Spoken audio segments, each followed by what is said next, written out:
నమస్తే. Welcome to Suman TV. ప్రస్తుతం మనతో పాటు ఉన్నారు ప్రముఖ రాజకీయ విశ్లేషకులు చందు శ్రీనివాస్ గారు. Hello sir. హలో.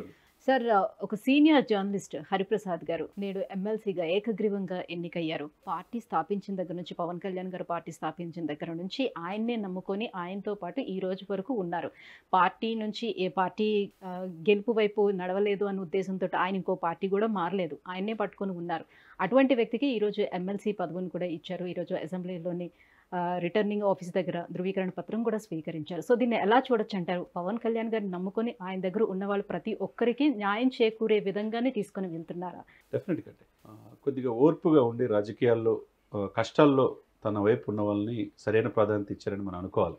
ఎందుకంటే మీరు అన్నట్టు దశాబ్దం కాల పాటు ఎక్కడ ఒక ఎమ్మెల్యే సీట్ కాకపోయిన నాయకుడు ఆయన అమ్మటి నడవడం అంటే మామూలు విషయం కాదు.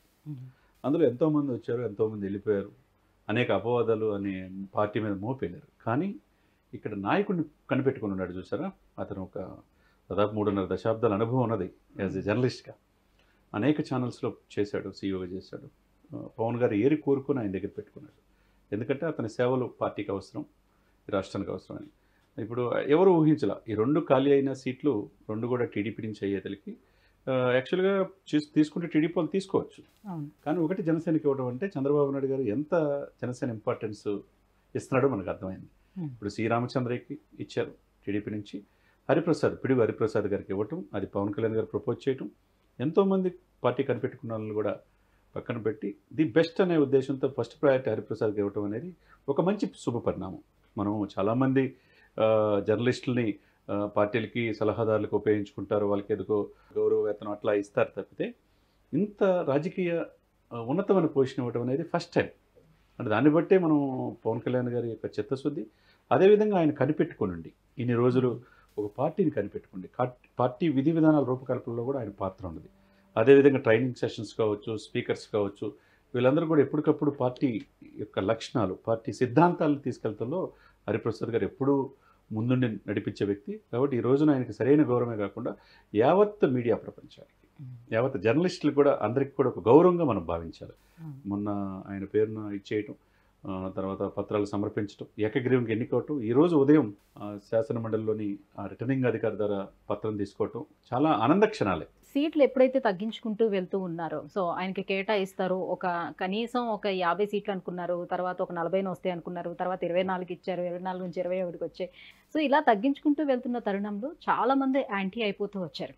సో ఎవరికి సీట్లు తక్కువ ఇచ్చినప్పుడు మాకు ఏముంటుంది, అక్కడ పదవి ఏముంటుంది, సో మేము గెలిచే అవకాశం ఏముంటుంది, మేము ఇక్కడ ఉండడం వల్ల మాకు ఏం లబ్ధి చేకూరుతుంది అని అన్న వాళ్ళందరికీ కూడా ఓర్పుగా ఉండండి, మీకు ప్రతి ఒక్కరికి నేను న్యాయం చేసే విధంగానే ఆలోచన చేస్తున్నాను, కొంచెం ఓర్పు వహించండి అని ఆ రోజు అన్న మాటకి ఈరోజు ఖచ్చితంగా దాన్ని బ్యాలెన్స్ చేస్తూ తీసుకెళ్తారు. డెఫినెట్ కదా, ఓర్పే కాకుంటే వ్యూహం నాకు వదిలేయండి అన్నాడు. ఈ రోజున ఆయన ఒక రాజకీయ కార్యదర్శిగా మీడియా రిలేషన్స్ మొత్తానికి ఆయన దగ్గరుండి చూసుకుంటా. ఎందుకంటే ఒకటే అండి సుజిత గారు, ఫ్రంట్ లైన్ మీడియా ఏది కూడా పవన్ కళ్యాణ్ గారిని ఆ రోజు సపోర్ట్ చేయాలి.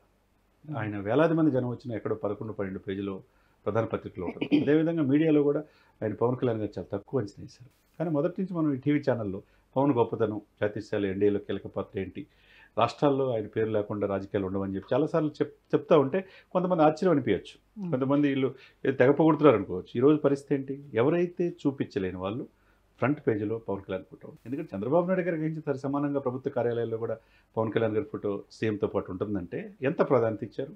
అదేవిధంగా ప్రధాన మీడియా ఛానల్స్ కూడా పవన్ కళ్యాణ్ గారు చూపిస్తున్నారంటే ఈ 1 మంత్ పరిపాలన అద్భుతంగా ఉంది. నభూతో నా భవిష్యత్తు అన్నట్టుగా ఉంది. అంటే క్షేత్రస్థాయిలో రోజు 15 గంటలు రివ్యూ చేయటం, సమస్యల్ని ఐడెంటిఫై చేయటం. చూడండి, పౌర సరఫరాల శాఖ మంది 35,000 మెట్రిక్ టన్నుల పేదవాళ్ళి రైస్ ఆక్రమించుకోవడం వైసీపీ, అది కూడా సీజ్ చేశారు. ఒకవైపు రెడ్ శాండిల్స్ కూడా నేపాల్లో పట్టుబడిన అవన్నీ కూడా వెనక్కి తెప్పిస్తున్నారంటే అంటే ప్రజల సంపద ఇది తక్కువ పదంతో మోపుతున్నారు. ఒకవైపు టూరిజం కూడా చాలా మనం చూసాం, విశాఖపట్నం 500 కోట్లతో భవనాలు కట్టడం, ఇవన్నీ కూడా ఐడెంటిఫై చేసి ప్రజలకు కావాల్సిన ఎట్లా పక్కదోవ పట్టింది. గత 5 సంవత్సరాలు ఎలాంటి విధ్వంసల పరిపాలన అనేది ఎక్కడ కూడా బ్యాలెన్స్ అప్పట్ల.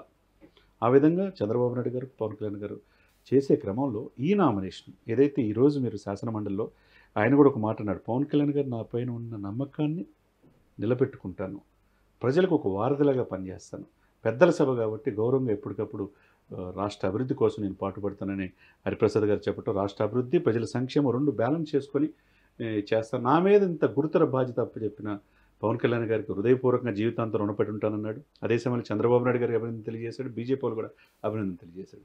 కాబట్టి ఈ కూటమి ధర్మం ప్రకారం కూటమి ఏదైతే వాగ్దానాలు ఇచ్చిందో ప్రజలకి చేరవేయటంలో నేను ముందుంటానని హరిప్రసాద్ గారు చెప్పడం అనేది ఆయన ఈజీ. ఇప్పుడు రేపు శాసనమండలిగా గౌరవ పెద్దల సభ కాబట్టి ప్రభుత్వ పాలసీస్ని, అభివృద్ధి సంక్షేమాలని ప్రజలకు చేరువవటంలో గురుతర బాధ్యత హరిప్రసాద్ గారు తీసుకొస్తారు అనటంలో ఎటువంటి సందేహం లేదు. ఒకప్పుడు టాలీవుడ్ ఇండస్ట్రీ నుంచి ఎన్టీ రామారావు గారు వచ్చి పార్టీని స్థాపించి ఎంతో విప్లవాత్మకమైనటువంటి మార్పులను తీసుకొచ్చి అటువంటి నిర్ణయాలను తీసుకొని ముందుకు తీసుకొని వెళ్ళారు తెలుగుదేశం పార్టీని.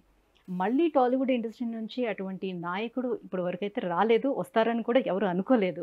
ఇప్పుడు మళ్ళీ పవన్ కళ్యాణ్ గారిని ఆ రకంగా చూడొచ్చు అంటారు. డెఫినెట్గా పవన్ కళ్యాణ్ గారు అంటే రాజకీయాలు ఆయనకి దాంట్లో ఏదో సంపాదించాలని రాలా. ప్రజల సంక్షేమం కోసం వచ్చాడు, ప్రజల బాగోగుల కోసం వచ్చాడు. ప్రజలు ఏదైతే ఎదుర్కొంటున్నాడో ఆ సమస్యల గురించి ఐడెంటిఫై చేసి దాన్ని పరిష్కరించడానికి వచ్చాడు. కాబట్టి ఈ రోజున ప్రజలందరూ కూడా అంత ఆహ్వానం పలుకుతున్నారు. ఆంధ్రప్రదేశ్ ప్రజలు ఈ పరిణామాలు, ఈ నియామకాలు ఇలా చూస్తూ ఉంటే సిస్టమేటిక్గా ఎంత కీన్గా అబ్జర్వ్ చేసి ఆ మనిషి పనితీరు, ఇతను ఏ విధంగా ప్రజలకు ఉపయోగపడతాడు, ఇతని వల్ల ఏ విధంగా అర్థవంతమైన చర్చలు జరుగుతాయి శాసన మండలిలోనే అన్ని ఆలోచించే హరిప్రసాద్ గారు, పిడుగు హరిప్రసాద్ గారి నియామకం అనేది నేటి తరాలు రాజకీయ నాయకులు కూడా అలవర్చుకోవాలి. మీడియా వాళ్ళు కూడా గౌరవంగా భావించాలి. అంతే ఓర్పుగా ఉంటే తన టైం తనకు వస్తుంది. దానికోసం నాయకుడు చెప్పినట్టు నాయకుడికి వ్యూహాలు వదిలేయమని చెప్పినప్పుడు ఆయనతో ఓర్పుగా నడిస్తే ఇటువంటి మంచి ఫలితాలు వస్తాయి. ఈ సందర్భంగా సుమన్ టీవీ తరపున, మనందరి తరపున హరిప్రసాద్ గారికి హృదయపూర్వకంగా శుభాకాంక్షలు తెలియజేయాలి. సో అన్ని రంగాల వారికి సమన్యాయం చేయాలనే దృష్టితోటి పవన్ కళ్యాణ్ గారు తీసుకున్నటువంటి ఈ నిర్ణయానికి హ్యాట్స్ ఆఫ్ చెప్పాలని అనుకుందాం. Thank you so much.